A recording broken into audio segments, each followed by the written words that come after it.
ಈಗೇನಾಗಿದೆ ಅಂದರೆ ಯಾಕೆ ಎಲ್ಲ ಸಮುದಾಯ ಅಂತ ಬ್ರಾಹ್ಮಣ ಸಮುದಾಯದಲ್ಲಿರುವಂಥ ಎಲ್ಲ ಸಮುದಾಯದ ನಮ್ಮೆಲ್ಲ ಹಿರಿಯರು ವೇದಿಕೆ ಮೇಲಿದ್ದಾರೆ. ಇದು ಒಂದು ಏನು ತೋರಿಸ್ಕೊಳ್ತದಂದ್ರೆ ಒಂದು ಏಕತೆ ಮತ್ತು ಒಗ್ಗಟ್ಟು, ನಾವೆಲ್ಲ ಒಂದಾಗಬೇಕು. ನಾವು ನಮ್ಮಲ್ಲಿ ಮತಭೇದ ಮಾಡುವುದರಿಂದ ನಮ್ಮ ದೇಶ ಶ್ರೇಷ್ಠ ಅನ್ನುವಂಥದ್ದನ್ನು ನಾವೆಲ್ಲ ತ್ಯಾಗ ಮಾಡಿ ನೋಡಿ. ಇವತ್ತು ಆದಿಶಂಕರಾಚಾರ್ಯರು ಜನ್ಮ ತಾಳದೇ ಇದ್ದಿದ್ರೆ ಭಾರತದಲ್ಲಿ ಸನಾತನ ಧರ್ಮ ಉಳಿತಿದ್ದಿಲ್ಲ. ಆದಿಶಂಕರಾಚಾರ್ಯರ ಅದ್ಭುತವಾದಂತಹ ಅವರ ಆ ವಯಸ್ಸಿನಲ್ಲಿ, ಸಣ್ಣ ವಯಸ್ಸಿನಲ್ಲಿ ಎಲ್ಲೆಲ್ಲಿ ನಮ್ಮನೆ ಕಾಶ್ಮೀರ ಹೋಗಿದ್ದೆ, ಅಲ್ಲಿ ಆ ಕಾಶ್ಮೀರದಲ್ಲಿ ಒಂದು ದೇವಸ್ಥಾನ ಕಟ್ಟಿ ಅಲ್ಲಿ ಆದಿಶಂಕರಾಚಾರ್ಯರು ತಪಸ್ಸು ಮಾಡಿದಂಥ ಗುಹೆ ಶ್ರೀನಗರದಲ್ಲಿ. ಇವಾಗ ಶ್ರೀನಗರ ಅಂದ್ರೆ ನಮ್ಮ ಹಿಂದೂಗಳಿಗೆ ಅಲ್ಲಿ ಹೋಗ್ಲಿಕ್ಕೆ ಆಗಲಾರಂಥ ಪರಿಸ್ಥಿತಿ ಇದ್ದಂತಹ ಒಂದು ಶ್ರೀನಗರದಲ್ಲಿ ಅಂದಿನ ಕಾಲದಲ್ಲಿ ಆದಿಶಂಕರಾಚಾರ್ಯರು ಅಲ್ಲಿ ಹೋಗಿ ಇಂಥ ಒಂದು ಅದ್ಭುತ ಭಾರತವನ್ನು ಒಂದು ಮಾಡಿದಂಥ ಒಂದು ಶ್ರೇಷ್ಠ ಕುಲ ನಮ್ಮ ಗುರುಗಳನ್ನು ಹೊಂದಿದಂಥ ಸಮುದಾಯ. ಅದೇ ಅದರಲ್ಲಿ ಮತ್ತೆ ಅನೇಕರು ಮಧ್ವಾಚಾರ್ಯರು ಅನೇಕರು ತಮ್ಮದೇ ಆದಂಥ ಅಭೂತಪೂರ್ವ ಅಂತ ಈ ದೇಶದ ಸನಾತನ ಧರ್ಮಕ್ಕೆ ತಮ್ಮ ಸೇವೆಯನ್ನು ಆಶೀರ್ವಾದವನ್ನು ಕೊಟ್ಟಿದ್ದಾರೆ. ಇವತ್ತು ಈ ವರಕನ್ಯೆಗಳನ್ನು ಯಾಕಂದರೆ ನಮ್ಮ ಬ್ರಾಹ್ಮಣದ ಸಮುದಾಯದಲ್ಲಿ ಬಹಳ ಕಷ್ಟ ಆಗಿಬಿಟ್ಟಿದೆ. ಅದಕ್ಕೆ ಈ ರೀತಿಯ ನಮ್ಮ ಮಂಗಳಸೂತ್ರ ಫೌಂಡೇಶನ್ ಮಾಡಿ ಪಾಪ ಅವರು ಎಲ್ಲ ಕಡೆ ಅಡ್ಡಾಡಿ ಈ ರೀತಿ ಸಮಾವೇಶಗಳನ್ನು ಮಾಡೋದ್ರಿಂದ ಇಡೀ ರಾಜ್ಯ ಅಷ್ಟೇ ಎಲ್ಲ ಅಕ್ಕಪಕ್ಕದ ರಾಜ್ಯದವರು ಸಹಿತ ಇಲ್ಲಿ ಬಂದು ಈಗಾಗಲೇ ಹೇಳಿದ್ರು ನಿನ್ನೆ ಒಂದು ಎರಡು ಆಗ್ಯಾವ. ನಾಂದೇ ನಮ್ಮ ಸತೀಶ್ ಕುಲಕರ್ಣಿ ಏನು ಸಣ್ಣದು ಮಾಡಿದ್ರಲ್ಲಿ ಮಂಗಳ ಕಾರ್ಯಗಳು ನಮ್ಮದು ಎಲ್ಲ ಯೂನಿಟಿ ಆಗಿದೆ ಅಂದ್ರೆ ನಮಗೂ ಒಂದು ದೊಡ್ಡ ಶಕ್ತಿ ತಯಾರಾಗ್ತದೆ. ಈಗ ಯಾರು ಶಕ್ತಿ ತೋರಿಸ್ತಾರ ಅವ್ರದ್ದು ಜಗತ್ತಿದೆ. ಹಂಗೆ ಇವತ್ತು ಬ್ರಾಹ್ಮಣ ಸಮುದಾಯ ಎಲ್ಲರೂ ಶಕ್ತಿ ತೋರಿಸ್ತಿದ್ರು. ಶಕ್ತಿ ತೋರಿಸಲಿಲ್ಲ ನೋಡಿ ಇವತ್ತು ನಮ್ಮ ದೇಶದಲ್ಲಿ ಹಿಂದೂಗಳು, ಸನಾತನ ಹಿಂದೂಗಳು ಶಕ್ತಿ ತೋರಿಸಿದ ಹೇಳಿ ನಾವು ಅಯೋಧ್ಯ ರಾಮ ಮಂದಿರ ನಿರ್ಮಾಣ ಮಾಡಲಿಕ್ಕೆ ಸಾಧ್ಯ ಆಯಿತು. 500 ವರ್ಷದಿಂದ ಎಷ್ಟು ಜನ ಸಾಧು ಸಂತರು ಪ್ರಾಣ ಕೊಟ್ಟರು, ಎಷ್ಟು ನಮ್ಮ ಆ ಒಂದು ರಾಮನ ದೇವಸ್ಥಾನಕ್ಕಾಗಿ ಎಷ್ಟು ಬಲಿಯಾಗ್ಯಾವ. ಕಾಶಿ ವಿಶ್ವನಾಥನ ಮಥುರಾ ಶ್ರೀಕೃಷ್ಣನ ಜನ್ಮಭೂಮಿಗಾಗಿ ನಾವು ಹೋರಾಟ ಮಾಡುವಂಥ ಪರಿಸ್ಥಿತಿ. ಎಲ್ಲಿ ಹೋಗಿದ್ರು ಜಗತ್ತಾಗ ಇವತ್ತು ಸನಾತನ ಧರ್ಮ ಕಾಣಿಸ್ಲಿಕ್ಕತ್ತದ. ನಮ್ಮನೆ ಕಾಂಬೋಡಿಯಾಕ್ಕೆ ಹೋಗಿದ್ದೆ. ಅಲ್ಲಿ ತಮಿಳುನಾಡಿನ ರಾಜ ಸೂರ್ಯವರ್ಮ ಇಡೀ ಜಗತ್ತಿನ ಅತಿ ದೊಡ್ಡ ವಿಷ್ಣು ದೇವಸ್ಥಾನ ಕಟ್ಟಿದೆ. ಭಾಳ ನೋಡ್ಬಿಟ್ಟು 200 ಎಕರೆ ಇದೆ. ಅಲ್ಲಿ ನೋಡ್ರಿ ಬೌದ್ಧ ಧರ್ಮ ಒಮ್ಮೆ ಬಂದ್ಬಿಡ್ತು. ಆ ವಿಷ್ಣು ದೇವರನ್ನ ಎಷ್ಟು ಎತ್ತರ ಮೇಲೆ ಇದ್ದಂಥ ವಿಷ್ಣು ದೇವರನ್ನ ಕೆಳಗಿಳಿಸಿ ಎಂಟ್ರೆನ್ಸ್ನಲ್ಲಿ ವಿಷ್ಣು ದೇವರ ತಂದು ಪುರುಷ, ಅಲ್ಲಿ ಬುದ್ಧನ ವೈದ್ಯ ಮ್ಯಾಕ್ ಪುರುಷ. ಅದು ಎಲ್ಲ ನೋಡಿಬಿಟ್ರೆ ಇಡೀ ವಿಷ್ಣುವಿನ ಅವತಾರ, ರಾಮಾಯಣ, ಮಹಾಭಾರತ ಇಡೀ ಎಲ್ಲ ಇದರಲ್ಲಿ ಕಾಂಬೋಡಿಯಾದಲ್ಲಿ ಇಡೀ ಅಲ್ಲಿ ಟೂರಿಸಮ್ ನಡೆದಿದ್ದೇ ಸನಾತನ ಧರ್ಮದ ಮೇಲೆ. ಅಲ್ಲಿ ಹೊಟ್ಟೆ ತುಂಬಿಸೋದ್ರೆ ಅದು 98% ಹೋದ್ರಾಗಿದೆ. ವಿಯೆಟ್ನಾಂ ಇವೆಲ್ಲ ನಾವು ಕನಸು ಮಾಡಿದ್ರೆ ಅವ್ರು ಹೆಂಗೆ ಹೋದ್ರು, ರಾಜ ಮಹಾರಾಜರು ಹೆಂಗೆ. ನಾವು ಶಂಕರಾಚಾರ್ಯದ ಇತಿಹಾಸ ಮೊನ್ನೆ ಓದ್ಲಾಕಿದ್ದೆ, ಯೂಟ್ಯೂಬ್ದಾಗ ನೋಡ್ತಿದ್ದೆ. ಎಷ್ಟು ಸಣ್ಣ ವಯಸ್ಸಿನಾಗ ಒಬ್ಬನೇ ಮಗ, ತಾಯಿ ಬಂದು ಅದು ಒಂದು ಮೊಸಳಿ ಕಾಲು ಬಿಡಬಿಡ್ತದೆ. ಅವ್ರೇನಂತಾರೆ ಶಂಕರಾಚಾರ್ಯರು, ನೀನು ನನ್ನ ಬ್ರಹ್ಮಚಾರ್ಯಗೆ ನನ್ನ ಧರ್ಮ ಇದಕ್ಕೆ ಹೋಗಕ್ಕೆ ನೀವು ಬಿಡ್ತೀನಂದ್ರೆ ಮೊಸಳಿ ಬಿಡ್ತದೆ, ಈಗ ಬಿಡುದು ಹೇಳ್ತಾರೆ. ಚೆನ್ನಾಗಿ ತಗೊಳಕ್ಕೆ ನೀವು ಬಿಡ್ಬೇಕು, ಪರ್ಮಿಷನ್ ಕೊಡ್ಬೇಕಂತ ತಾಯಿ ಕೇಳ್ತಾರೆ. ತಾಯಿ ಎತ್ತಾಳ, ಒಬ್ಬನೇ ಮಗ ಹ್ಯಾಂಗೆ ಬಿಡಲಿ, ಅದು ಆಯ್ತಪ್ಪ ನಿಂದ ಹಣ್ಣು ಏನಿದೆ ಅದು ಆಗಲಿತ್ತೆ. ಹಂಗೆ ಇಷ್ಟೆಲ್ಲ ತ್ಯಾಗದ ಒಂದು ಸಮುದಾಯ. ಇವತ್ತು ಈ ಸಮುದಾಯದವರು ನಾವು ಇಷ್ಟೇ ವಿನಂತಿ ಮಾಡ್ಕೊತೀನಿ, ಯಾರೂ ಸಣ್ಣ ಪುಟ್ಟ ಭೇದಗಳನ್ನೆಲ್ಲ ಮರೆತು ಇವತ್ತೆಲ್ಲ ಈಗ ಹೆಂಗೆ ಒಂದಾಗಿ ಕೂತಿರಲ್ಲ. ನೀವು ಎಷ್ಟು ಒಂದಾಗಿ ಕೂತಿರಲ್ಲ ನಮ್ಗೆ ಸಂತೋಷ ಆಗ್ತದೆ. ಯಾಕಂದ್ರೆ ನೋಡ್ರಿ ವಿಜಯಪುರ ನಗರ ನಮ್ಮ ಕೈ ಸಿಗ್ಬೇಕು, ಹಿಂದೂಗಳ ಕೈ ಸಿಗ್ಬೇಕಂದ್ರೆ ನೀವೆಲ್ಲ ನಿಂತು ಓಟ್ ಹಾಕಿರತ್ತೆ ಹಚ್ಕೊಂಡಿದ್ದೀನಿ. ಈಗ ನೋಡ್ಬೇಕು, ಈಗ ಈ ತೊಂದರೆ ಮಾಡ್ಲಿಕ್ಕೆ ಎಷ್ಟು ಗಾಬರಿ ಆಗ್ಯಾರ. ಇದು ಹೋಯ್ತಪ್ಪ, ಇನ್ನು ಖಾಯಂ ಹಿಂದೂಗಳೇ ಆರಿಸಿ ಬರ್ತಾರೆ. ದಾನಿ ಮಾಡಬೇಕು. ನಾವು ಗಟ್ಟಿಯಾಗಿ ಹೋಗಿ ಏನೂ ಆಗುದಿಲ್ಲ, ಅವ್ರು ಏನೂ ಮಾಡುದಿಲ್ಲ. ಹಂಗೆಲ್ಲ ಅಂತಿದ್ರೆ ಸನಾತನ ಧರ್ಮನೇ ಜಗತ್ತಿನ ಉಳಿತಿದ್ದಿಲ್ಲ. ನಮ್ಮ ಸಲಗ ಎಷ್ಟು ಮಂದಿ ಬಲಿದಾನ ಆಗ್ಯಾರ, ಎಷ್ಟು ಮಂದಿ ಇದು ಕೊಟ್ಟಾರ, ಅದನ್ನೆಲ್ಲ ಮೇಲು ಕೀಳು ಅದನ್ನ ಅಸಮಾನತೆ ಎಲ್ಲ ನಾವು ಬಿಡಲಿಲ್ಲ ಅಂದ್ರೆ ಬಹುಶಃ ಇವತ್ತು ನೋಡಿ ಲವ್ ಜಿಹಾದ್ ಅಂತ ಕೆಟ್ಟ ಒಂದು ವ್ಯವಸ್ಥೆ ಜಗತ್ತನ್ನ ನೋಡ್ತಾ ಇದ್ದೀವಿ.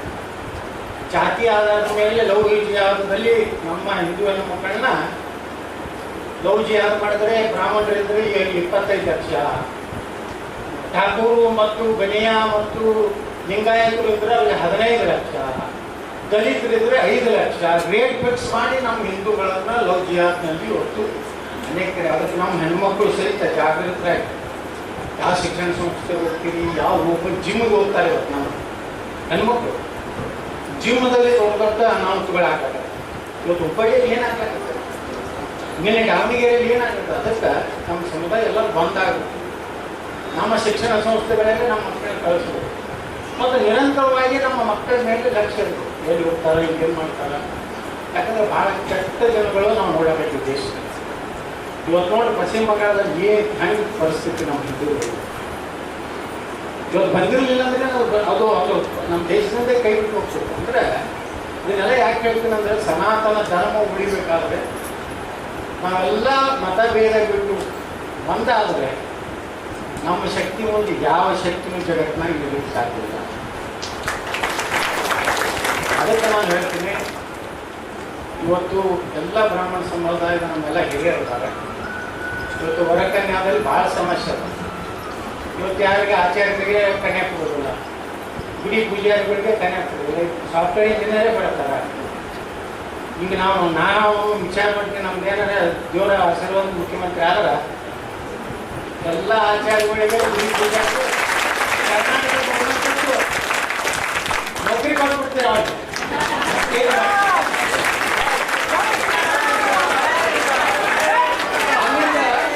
ಅಲ್ಲಿಂದ ಚಕ್ಕಸ್ತ ಕನ್ಯಾ ಕೊಡ್ತಾರೆ. ಯಾರೇ ಕೊಡ್ತಾರೆ? ಎಲ್ಲಿ ಹೋಗಿ ನಮ್ಮ ಅಮೆರಿಕ ಹೋಗ್ತಾರೆ. ನಮ್ಮವರು ಪಾಪ ಇರೋದೇ ಒಂದು ಯಾರು ಮಕ್ಕಳು ಇರ್ತಾವು. ಎಲ್ಲೇದಂದ್ರೆ ನಮ್ಮ ಮಗ ಅಮೆರಿಕಾದಲ್ಲಿ ಕ್ಯಾಲಿಫೋರ್ನಿಯಾದಲ್ಲಿ ತೋಟ ಏನು ಮಾಡ್ತಾರೆ.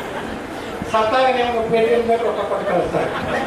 ನಾನು ಬರೋದಾಗೋದಿಲ್ಲ, ಕಂಪನಿಯವರು ಏನದು ರಜೆ ಕೊಟ್ಟಿಲ್ಲ, ವಿಮಾನಕ್ಕೆ ಬರ್ಲಾಕತ್ತಿದ್ದೆ, ವಿಮಾನದ ಕ್ಯಾನ್ಸಲ್ ಆಗೈತಿ, ಟಿಕೆಟ್ ಸಿಗ್ತಿಲ್ಲ ಅಂತ ಹೇಳ್ತದೋ ಸುಳ್ಳು ಇರ್ತದ. ಭಗವಂತ ರಾಮನಿಗೆ ಗೊತ್ತು.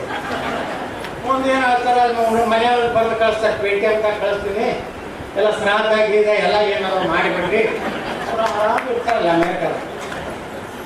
ಈಗ ನಾವು ನಮ್ಮ ದೇಶ ಬಿಟ್ಟು ಹೋಗೋರನ್ನ ನಾವು ಇವತ್ತು ಅವ್ರ ಒಳ್ಳೆ ಆಕರ್ಷಣೆ ಆಗಬೇಕಾದ್ರೆ ಅವ್ರ ಮಾತ್ರ ಭಾರತದಲ್ಲಿ ಕೊನೆ ದಿನಗಳೇ ಭಾರತಕ್ಕೆ ಬರಬೇಕಲ್ಲ. ಒಂದೊಂದು ಬೆಂಗಳೂರು ಅಂತ ದೊಡ್ಡ ದೊಡ್ಡ ಮಹಾನಗರಗಳಲ್ಲಿ ಮಕ್ಕಳು ಎಲ್ಲ ಫಾರಿನ್ದಾಗ ಗಂಟೆ ಹೆಂಗೆ ಹೊಟ್ಟೆ ಇರ್ತಾರೆ, ಅಥವಾ ತಾಯಿ ಒಬ್ಬಾಕಿನ ಇರ್ತಾರೆ. ಅಲ್ಲಿ ಅವನು ವಾಚ್ಮ್ಯಾನ್ ಅಂತ ಬರ್ತಾನ, ಯಾವ ಕೆಲಸಕ್ಕೆ ಬರ್ತಾನ, ಅದನ್ನೆಲ್ಲ ವಾತಾವರಣ ಹೋಗ್ತಾನ, ಅವ್ರ ಕುತ್ತಿಗೆ ಚಿಕ್ತಾನ, ಅವ್ರ ಬಂಗಾರ ಎಲ್ಲ ತೊಗೊಂಡು ಹೋಗ್ತಾನೆ.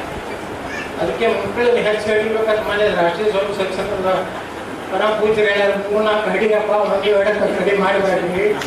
ಒಂದು ಹಾಡಿದ್ರೆ ಏನಂದ್ರೆ ಒಬ್ಬ 4-5 ಮನೆಯಾಗ ಮಕ್ಕಳಿರ್ಬೇಕು, ಒಬ್ಬ ಮಗದ ಕಟ್ಟಿ ಇಡಬೇಕು, ಭಾಳ ಕಳಿಸಬಾರ್ದು, ಪಿಮಿಸಿ ಕಳಿಸ್ಬಿಟ್ಟು ಬಿಡ್ಬೇಕು. ಯಾಕಂದ್ರೆ ಅವ್ನು ಮನೆಯಾಗ ಉಳಿತಾನೆ. ನೀವು ಏನು ಮಾಡ್ತೀವಿ, ಎಲ್ಲ ಕಟ್ಟಿ ನಿಂತಿರೋರು ಎಲ್ಲ ಹೋಗ್ಬಿಡ್ತಾರೆ, ನನ್ನೆಲ್ಲ ಮಾಡ್ತಾರೆ ಹೋಗೋದು. ಅದಕ್ಕೆ ಹಿರಿಯರು ನಮ್ಮ ಹಿರಿಯರು ನೋಡ್ರಿ, ನಮ್ಮ ಮನ್ಯಾಗ 7 ಮಂದಿ ನಾವು ಮೊದಲು ಡಜನ್ಗಟ್ಟಲೆ ಅಡಿತಿದ್ರು. ಈಗ ಒಂದು ವೇಳೆ ಉಳಿತಿತ್ತು, ನಮ್ದೆಲ್ಲ ಅಸ್ತಿತ್ವ ಉಳಿತಿತ್ತು. ಅದಕ್ಕೆ ಈ ಒಂದು ಕಾರ್ಯಕ್ರಮ ಮಾಡಿ ಇಲ್ಲೆಲ್ಲರೂ ನಾನು ಇಷ್ಟೇ ಎಲ್ಲರೂ ಅದಾಗಲ್ಲ, ಎಲ್ಲ ಕುಟುಂಬ ಮೊನ್ನೆ ನಮ್ಮ ಗೋಪಾಲ್ ನಾಯ್ಕರು, ನಮ್ಮ ಪ್ರಕಾಶ್ ಎಲ್ಲ ಕೂಡಿ ಬ್ರಾಹ್ಮಣ ವಿದ್ಯಾರ್ಥಿಗಳೇ ಪೇಜಾವರ ಶ್ರೀಗಳು ಎಂಥ ಅದ್ಭುತ ಕೆಲಸ ಈ ದೇಶ. ಇವತ್ತು ಮತಾಂತರ ತಡೆಯುವಂಥ ಕೆಲಸ ಯಾರಾದರೂ ಒಬ್ಬ ಬ್ರಾಹ್ಮಣ ಗುರುಗಳು ಮಾಡಿದ್ರೆ ಅದು ಪೇಜಾವರ ಶ್ರೀಗಳು. ಇವತ್ತು ದಲಿತರ ಮನೆಗೆ ಹೋದವರು ಪೇಜಾವರ ಶ್ರೀಗಳು. ಇವತ್ತು ಕೃಷ್ಣನ ಪೂಜೆ ನಾನು ಮನೆಯಾಗ ಮಾಡಿದ್ರು, ಅದು ಪೇಜಾವರ ಶ್ರೀ. ಲಿಂಗಾಯತರ ಮನೆಯಾಗ ಪೂಜೆ ಆಯಿತು, ನಮ್ಮ ಮನೆಯಾಗ ನಾ ML ಇದ್ದೆ ಮತ್ತೆ ಟರ್ಮು 94-95. ಇವತ್ತು ಬೀಜಾಕ್ಷರಿಗಳು ಇದ್ರದ ಭಾರತದಲ್ಲಿ ಇವತ್ತು ಅಯೋಧ್ಯ ರಾಮ ಮಂದಿರ ನಿರ್ಮಾಣದ ಒಬ್ಬ ಪ್ರಮುಖ ಕಾರಣಕರ್ತರು ಬೀಜಾಕ್ಷ.